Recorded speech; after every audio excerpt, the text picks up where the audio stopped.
Siemka, ja jestem Adacho, a użytkownik Tuk napisał komentarz jakiś czas temu: Adacho, zrobisz filmik z ciekawostkami o Zamasu, bo dawno nie było tej serii. Twój nick skojarzył mi się z jedną z gier z mojego dzieciństwa o nazwie Tux Racer. To była gra, w której się ślizgało na brzuchu pingwinka w ramach takiego wyścigu i się zbierało ryby. To jest jedna z gier, które bardziej lubiłem, w ogóle chyba pierwsza gra, jaką grałem w życiu. I dobrze wspominam te czasy, także tak, panie Tux. Zrobię filmik, teraz robię filmik z ciekawostkami o Zamasu i od razu wam powiem, Zamasu tak naprawdę to też Goku Black, tylko że w innym ciele. I Zamasu scalony to też jest w sumie Zamasu, nawet dwóch Zamasów. Dlaczego o tym mówię? Ze względu na to, że o samym Zamasu byłoby za mało ciekawostek, żebym mógł zebrać jakichś 10 faktycznie ciekawych, więc są tutaj ciekawostki i o Zamasu, i o Goku Blacku, i o ich połączonej formie, czyli o scalonym Zamasu. Faktycznie filmiku z ciekawostkami dawno nie było, ale jest. I oczywiście źródła podam w opisie, bo setny raz o tym powtarzam, za każdym razem o tym będę mówił. Nie są to ciekawostki w 100% wymyślone przeze mnie, musiałem się posiłkować tym, co znalazłem w internecie, ale zawsze postaram się przekazać to wam w fajnej formie. Także zaczynamy od punktu pierwszego, w którym weźmiemy na talerz imię Zamasu, ponieważ to najprawdopodobniej może pochodzić od czasownika z języka japońskiego Zamasu, co można przetłumaczyć jako być. Wydaje się, że ten sam schemat nazewnictwa został zastosowany w przypadku Gołasu, czyli byłego nauczyciela Zamasu. I w amerykańskim dubbingu Funimation Gołasu wydaje się nawiązywać do tego faktu, bo po scenie, w której Beerus przy użyciu Hakai wymazał Zamasu, ten amerykański Gołasu powiedział słowa Not to be. not to be, czyli nie być, w kontraście do tego, co miałoby po japońsku oznaczać słowo Zamasu, czyli być. Być albo nie być. No, w tym przypadku akurat nie być. Osoby, które mają fizyczne wydania mangi, albo są bardziej dociekliwe, prawdopodobnie o tym doskonale wiedzą, ale jest to coś, co bardzo lubię, ze względu na to, że, jeśli wiecie, w fizycznych wydaniach mangi często są dodatkowe panele i tam można dowiedzieć się paru ciekawych rzeczy, a mianowicie tego, że Zamasu w przeszłości, zanim został wybrany na następcę Gołasu, na następcę Kaioshina, był północnym Kaio Wszechświata X i był świadkiem niezliczonych wojen prowadzonych przez ludzi. Został wybrany przez Gołasu na swojego następcę ze względu na talent bojowy i umiejętności walki. Zamasu pierwotnie był z tego powodu bardzo szczęśliwy i obiecał, że zrobi wszystko, co w jego mocy dla powszechnego pokoju. Pokazano również w tej ilustracji, że Zamasu jako Kaio miał swojego przybocznego, czy to jest dobre słowo? Raczej nie, swojego zwierzaka, małą, skrzydlatą świnkę. No i sytuacja podobna do naszego króla Kaio, prawda? Który mieszkał ze swoją, w zasadzie mieszka cały czas, tylko wciąż są martwi, nikt ich nie chce wskrzesić. Ze swoją małpką Bubblesem. Co ciekawe, zarówno Zamasu, jak i król Kaio byli północnymi Kaio swoich wszechświatów. Amerykański aktor głosowy Zamasu to James Marsters, który w oficjalnych źródłach był podpisany pseudonimem, a konkretnie jako David Gray. Ten fakt wynika z chęci ukrycia jego prawdziwego imienia. Czy miała być to niespodzianka tycząca się ogłoszenia tego, kto będzie aktorem głosowym Zamasu, zanim tak naprawdę ta saga pojawiła się w anime? Być może, pewnie trochę tak. Być może też nawiązywało to do faktu, że James Marsters jest znany jeszcze z innej roli. Ten pan jest aktorem i odegrał rolę w filmie, który jest pewnie dla was znany, dla większości z was bardzo dobrze znany i dla znacznej większości jest kompletnym gniotem i pewnie go nie lubicie, żeby nie powiedzieć dosadniej. Chodzi o Dragon Ball Evolution, film, którego nie muszę przedstawiać i nawet nie chcę przedstawiać. Pan James odegrał w nim rolę Lorda Piccolo, ale na jego obronę trzeba dodać, że prywatnie jest i w trakcie prac nad tym filmem był dużym fanem Dragon Balla i aktywnie walczył o to, żeby Evolution było wiernym odwzorowaniem oryginalnego Dragon Balla. Niestety bezskutecznie. W ramach rozchmurzenia przejdziemy do kolejnej ciekawostki. Na dodatkowym gagowym panelu w mandze Dragon Ball Super widzimy scenę, w której Zamasu zamiast z Goku pierwotnie próbował zamienić się ciałami z Monaką. Jednak wkrótce zdał sobie sprawę, że Monaka tak naprawdę jest słaby, więc powrócił do oryginalnego planu. Pod koniec sagi Future Trunksa Zamasu i Monaka dostali kolejny gagowy panel w taki sam sposób jak ten, który wam przed chwilą pokazałem. Ze względu na to, że saga Zamasu w mandze zakończyła się nieco inaczej, bo pamiętacie jak to wyglądało w anime. Zamasu stał się niebem, w mandze tak naprawdę powstał legion nieśmiertelnych, takich samych scalonych Zamasu i na tym gagowym panelu widzimy że jeden z tych scalonych Zamasów przez przypadek przybrał inny wygląd niż ten zamierzony. Artysta, którego pracę lubię, czyli Grey Tonano, taki fanowski powiedzmy rysownik, który według mnie, jego najlepsza praca, też związana z Monaką, to jest ta, w której mamy nawiązanie do tego kadru ze 110 odcinka Dragon Ball Super, w którym Goku walczył z Jirenem i pierwszy raz usłyszeliśmy soundtrack Clash of Gods, tylko że zamiast Goku, no sami widzicie kto jest. Ten sam artysta w związku z tymi dowcipami narysował postacie Monaki Blacka, a także scalonego Monaki. A w zasadzie Monasu albo Zamaka. No ale dobrze, a propos jeszcze fuzji, przechodzimy do kolejnej fuzji, a mianowicie do Gomasa, czyli do ex-fuzji pochodzącej z gry Dragon Ball Fusions. Jest to fuzja Zamasu i małego Goku, a jego opis brzmi następująco. Gomas zachowuje niski wzrost dziecięcej wersji Goku i uśmiecha się figlarnie w wyniku fuzji z Zamasu.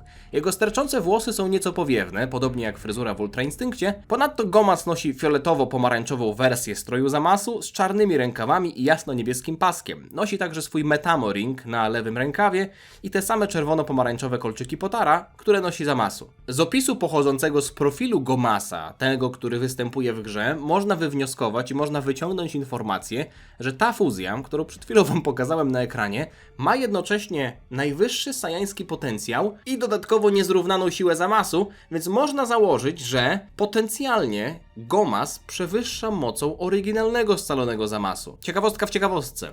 Tak naprawdę za każdym razem, albo w większości przypadków, kiedy mamy postać scaloną, to głos tej postaci zazwyczaj jest podwójny i składa się z głosów dwóch aktorów. Prawda? Jak mamy Vegito czy Gogetę, to słyszymy i aktora głosowego Vegety, i aktorkę głosową Goku. W przypadku oczywiście japońskiej wersji aktorkę, no nie? Bo w amerykańskiej mamy dwóch panów. Tak czy siak, w przypadku Gomasa mamy jedną aktorkę głosową, a głos Gomasa podkłada Masako Nozawa, czyli aktorka oryginalna Goku. Teraz szybka bomba informacyjna albo garść rekordów, o ile można to w ten sposób nazwać. Scalony Zamasu zapisał się na kartach Dragon Ballowej historii. Jeśli mielibyśmy rekordy Guinnessa w Dragon Ballu, to można byłoby go tam wpisać. A konkretnie wpisać go w 3 miejscach, ponieważ Scalony Zamasu jest pierwszym w historii przeciwnikiem, głównym przeciwnikiem sagi w Dragon Ballu, złoczyńcą, który powstał za pomocą kolczyków Potara. Dodatkowo jest pierwszą fuzją stworzoną przez składowe pochodzące z różnych linii czasowych.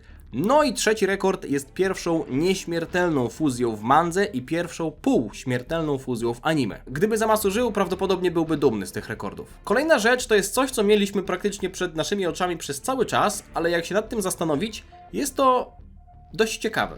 Właśnie dlatego jest w tym filmie. Scalony Zamasu w formie Super Saiyanina Rose ma białe włosy i białą aurę zamiast jasno-różowych włosów i czerwono-fioletowej aury, którą miał Goku Black, gdy używał tej transformacji. Powód tej zmiany kolorystycznej nigdy nie został podany, ani nawet nie był zasugerowany w anime i mandze Dragon Ball Super, ale można zakładać, że mamy do czynienia z przypadkiem, o którym mówił najstarszy Kaioshin w Majin Buu Sadze w Dragon Ballu oryginalnym w mandze albo w anime w Dragon Ballu Z. Kiedy Goku zapytał przed tak naprawdę zabraniem kolczyków Potara, czy ma przed fuzją przetransformować się w Super Saiyanina, najstarszy Kaioshin powiedział, że nie, bo jeśli przed fuzją użyłby Super Saiyanina i w takim stanie by się scalił, to w Super Saiyaninie pozostałby na zawsze, a to obciążyłoby jego ciało, no i finalnie przyczyniłoby się do skrócenia długości życia. Dlatego, mimo tego oczywiście, że Kaioshin nie zawsze miał rację, chociażby mylił się odnośnie tego, że fuzja nie jest wieczna, prawda? Może tutaj też nie miał racji, ale jeśli zakładamy, że miał rację, no miałoby to sens, prawda? Black podczas scalania się z Zamasu był przetransformowany, był w formie Rose, więc scalony Zamasu też był. Kształt włosów się zgadza, jedynie kolor się zmienił. Poza tym, gdyby scalony Zamasu miał bazową formę, prawdopodobnie wyglądałby tak. Sorry za tego jumpscare'a, teraz przechodzimy do ciekawostki językowej. Jeśli jesteście dobrzy z języka japońskiego, to pewnie o tym wiecie.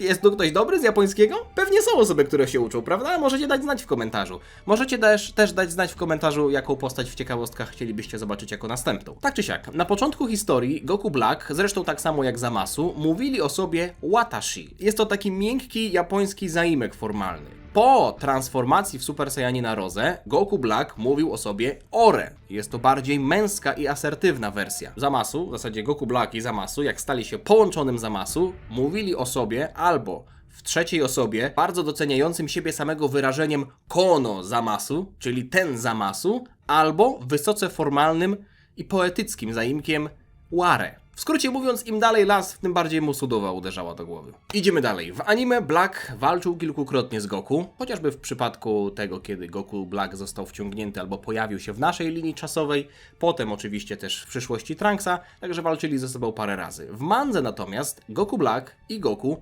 nigdy nie skrzyżowali pięści. Goku Black tak naprawdę walczył i z Trunksem, i z Vegetą, i potem, kiedy Goku i Vegeta wrócili do naszej linii czasowej, żeby tam nauczyć się Mafuby, a Vegeta trenował, Goku Black został z Trunksem, no i jak nasi czystokrwiści Saiyanie wrócili, znowu Vegeta walczył z Goku Blackiem, a Goku walczył z Zamasu. I wychodzi na to, że Goku przed fuzją Zamasów ani razu nie bił się z Goku Blackiem. Zawsze krzyżował pięści z Zamasu. Ostatnia ciekawostka to pewne porównanie, uśmiech i puszczenie oczka dla fanów GT, a mianowicie Goku Black ma dużo podobieństw z Babym z Dragon Balla GT i jak to znalazłem, stwierdziłem, że faktycznie jest tutaj, nawet nie powiedziałbym, że to jest naciągane, zresztą sami posłuchajcie. Obaj, Goku Black i Baby z Dragon Balla GT, są głównymi złoczyńcami w sagach, w których żywią głęboką nienawiść do Saiyan. Chociaż Black nienawidzi również wszystkich innych śmiertelników. Goku Black jest znacznie bardziej tolerancyjny, on nienawidzi wszystkich porówno. Obaj wykorzystali nowe smocze kule, które zostały wprowadzone w swojej serii anime, aby zrealizować swoje plany, wielkie plany nawet bym powiedział, dotyczące wszechświata. Obaj używają ciał Saiyan, aby uzyskać moc, której ich zdaniem potrzebują, aby zrealizować wspomniane plany. Obaj używają zmienionych form Super Saiyanina, bo Goku Black używał Super Saiyanina Rose, czyli zmienionej formy Blue, natomiast Baby podczas transformacji zamiast złotych miał białe włosy, ale było widać, że jest to w pewnym stopniu odpowiednik Super Saiyanina. Zmutowany Cufulianin i szalony Kaioshin, w zasadzie Kaio, który mianował siebie Kaioshinem, ostatecznie stali się tym, czego nienawidzili w swoim dążeniu do unicestwienia odpowiednich ras, którymi gardzili. W wyniku swoich czynów zyskali złoworogą osobowość, a w rezultacie zniszczyli dobre imię swojej rasy, chociaż należy zauważyć, że potwierdzono istnienie Makaioshinów oraz pojawili się inni mściwi złoczyńcy z rasy Cufulian, co prawda niekanoniczni, no ale mieliśmy przecież doktora Raichiego, prawda? A o Makaiosinach prawdopodobnie dowiemy się w nadchodzącej serii anime Dragon Ball Daima, która opowiada bardzo mocno o Królestwie Demonów i o tym pewnie też, jak wygląda tam hierarchia bogów, albo raczej demonów. I Baby i Goku Black uważają swoje złe działanie za całkowicie uzasadnione, dodatkowo wykorzystują też ciało jednego z bohaterów, bo Vegeta w przypadku Baby'ego, Goku w przypadku Blacka i obaj robią złe rzeczy Bulmie, a w zasadzie tamtejszej wersji Bulmy. Została zarażona przez Baby'ego pasożytem i została zwrócona przeciwko Goku i innym niezainfekowanym wojownikom z drużyny Z, podczas gdy Black pozbawił życia Bulmy z przyszłości. Doszliśmy do 10. Mam nadzieję, że Wam się podobało. Napiszcie mi w komentarzu, która ciekawostka jest Waszą ulubioną, czy może jest coś, o czym nie wiedzieliście. Wy jesteście dobrze, jesteście zorientowani, więc podejrzewam, że większość to jest coś, co wiedzieliście, ale tak czy siak, mam nadzieję, że dobrze spędziliście czas. Jeśli Wam się podobało i chcecie więcej filmów z ciekawostkami, to zostawcie lajka, aczkolwiek ja wspominam o tym za każdym razem. Nie jestem do końca fanem tej serii ze względu na to, że jest to w dużej mierze content odtwórczy, dlatego staram się ograniczać te filmy, ale wiem, że lubicie tę serię, dużo osób pyta o nią bardzo często, także dziękuję za oglądanie, życzę Wam miłego, spokojnego dnia i widzimy się niebawem. Trzymajcie się, na razie, cześć. Ciana.